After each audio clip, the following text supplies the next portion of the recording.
বন্ধুরা, আমার নাম হচ্ছে মাম্মাম। আমি পড়ি কেজি ওয়ানে। তো আজকে আমি আবার নিয়ে এসেছি একটা নতুন রুই মাছের ঝোল রেসিপি। তো প্রথমে মাছটাকে ধুয়ে হলদি গুঁড়ো, লবণ আর একটু সরিষার তেল দিয়ে ভালো মতো মেখে নেব। ভালো মতো মেখে নেওয়ার পর ওদিকে আমি কড়াই বসা দিয়েছি গরম হওয়ার জন্য। তো ভালো মতো মেখে নিয়েছি আমি। এই তো আমার কড়াই গরম হয়ে গেছে, দিয়ে দিলাম তেল।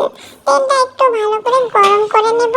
তারপরে মাছটা একটা একটা করে ছড়িয়ে দেব।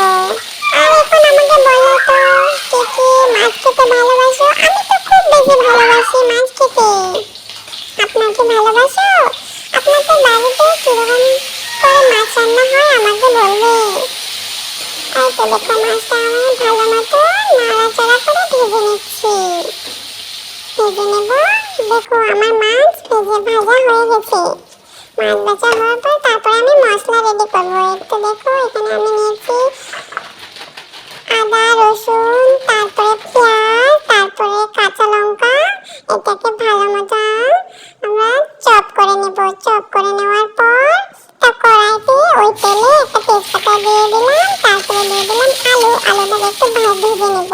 ভেজে নেওয়ার পর মশলাটা যেটা রেডি করেছিলাম ওটা দিয়ে দিলাম। ওটা একটু ভেজে নেব। ভেজে নেওয়ার পর এখানে দিয়ে দেবো হলদি গুঁড়ো, লঙ্কা গুঁড়ো, জিরা গুঁড়ো।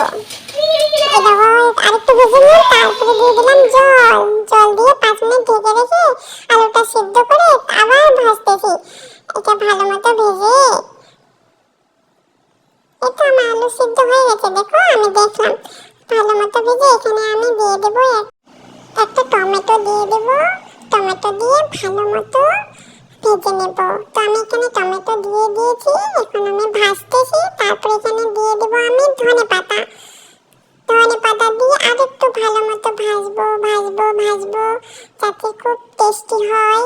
এই তো আমার ভাজা হয়ে গেছে, জল দিয়েছি। জল দিয়ে আবার মাছটা ছড়িয়ে দিলাম। এটা না খেতে খুবই টেস্টি হয়। আপনারাও বাড়িতে এভাবে একটু ট্রাই করবেন। ভালো লাগলে ইউটিউবে দেখলে সাবস্ক্রাইব করবেন আমার চ্যানেলটি, আর ফেসবুকে দেখলে পেজটা ফলো করবেন।